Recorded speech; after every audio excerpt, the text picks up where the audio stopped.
Good morning.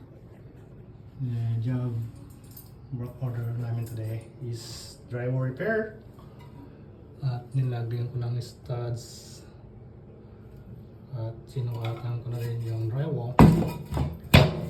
Ilalagay yan. At nalagyan natin ng screw.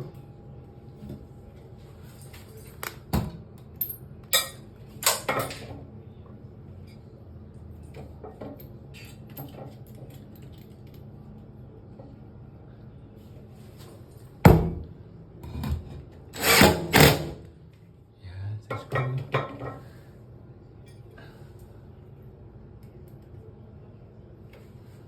Isa sa baba.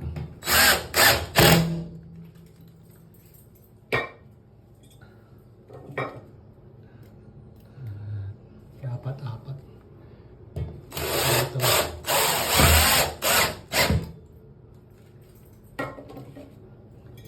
At isa pa rito.